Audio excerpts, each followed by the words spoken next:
Alors, comme vous le savez, Langage de Femmes participe cette semaine à une grande action de la DILCRA, qui a une semaine d'action et d'éducation contre le racisme et l'antisémitisme. Et cette semaine, nous participons en tant que partenaires de la lutte contre le racisme et l'antisémitisme. Je vais passer la parole à Samia, notre présidente, Samia Issaba, qui va vous présenter l'association et nos actions. Samia, c'est à toi. Notre objectif est de déconstruire les préjugés dus à l'ignorance et à la méconnaissance de l'autre. Nous avons tous des préjugés envers les uns et les autres quand on ne se connaît pas. Et il est parfois très difficile de se parler, de se mettre autour d'une table et de dire les choses. Mais chez Langage de Femmes, il y a cette volonté, cette curiosité, cette envie de franchir le pas que beaucoup de femmes ont accepté et qui ont accepté aussi de nous rejoindre et de vivre toutes ces expériences.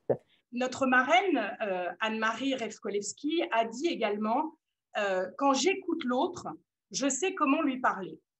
Alors, ce soir, nous allons donner la parole à des femmes qui ont participé à nos actions et qui vont vous dire comment ces actions leur ont permis de changer leurs a priori, changer leur regard, apprendre des choses sur elles et comment cette lutte au quotidien contre le racisme et l'antisémitisme est l'affaire de toutes et de tous. J'ai souhaité participer au voyage annuel, le voyage annuel à Auschwitz.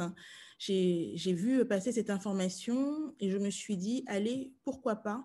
Et en fait, j'ai été très surprise parce que j'ai découvert dans le cadre de ce voyage, parce que j'y allais pour découvrir l'histoire et j'y ai découvert le présent en fait. Parce que c'est vrai que quand on va à Auschwitz aujourd'hui, on peut voir des lieux qui sont policés, on peut voir des lieux qui sont aseptisés, qui sont nettoyés. Et Ginette Kolinka nous a invités à fermer les yeux, à éveiller tous nos sens pour comprendre ce lieu, pour voir au-delà de ce que voient nos yeux a priori, pour voir ce lieu aujourd'hui encore comme un lieu d'extermination, de déshumanisation, et non pas juste comme un lieu historique. Et quand je vous le dis là aujourd'hui, je ressens encore toute l'émotion que j'ai ressentie en l'écoutant. Et elle l'a fait, et en nous disant, attention, mais soyez vigilants, car ces heures les plus sombres de notre histoire, elles sont à votre portée de main. Et ça peut être votre actualité demain. Langage de Femmes m'a fait découvrir, en fait, du moins m'a invitée à participer à un culte à la synagogue. Et déjà, j'étais surprise que je puisse déjà y aller. Mais quand j'ai pu participer au culte, je n'avais même pas les mots, je pense. C'était juste impressionnant. À la fin, on a eu un dîner aussi, où on a partagé toutes sortes de plats. Et après cette soirée-là, en fait, j'ai trouvé juste ça extraordinaire, tout simplement. La participation à ces événements communs permet d'avancer. Et moi, c'est véritablement une expérience personnelle qui a été très riche.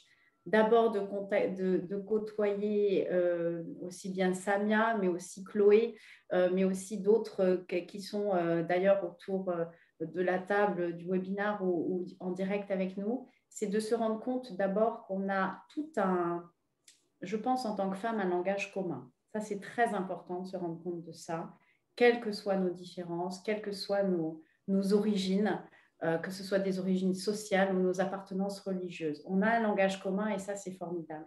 Et ça, c'est vraiment quelque chose qu'il convient de cultiver. Et on le cultive par du faire ensemble. Et alors, ce faire ensemble, Chloé l'a mentionné, c'est en effet aussi bien des visites que des repas partagés. Moi, j'ai un souvenir très vif de cette rupture du jeûne qu'on a partagé ensemble à l'occasion du Ramadan et qui était extrêmement à la fois intéressante, aussi bien dans les discours qui nous ont expliqué en fait cette tradition, mais aussi dans le partage fait entre différentes femmes et de mieux comprendre en fait le sens de ces rites, se rendre compte qu'il y a véritablement des rites qui sont quasiment communs entre les différentes religions. Et ça, c'est vraiment un préjugé qui a été totalement déconstruit. Je pensais qu'il y avait des rites très différents. Et puis en fait, on se retrouve sur des philosophies vraiment communes. Et ça, c'est très intéressant.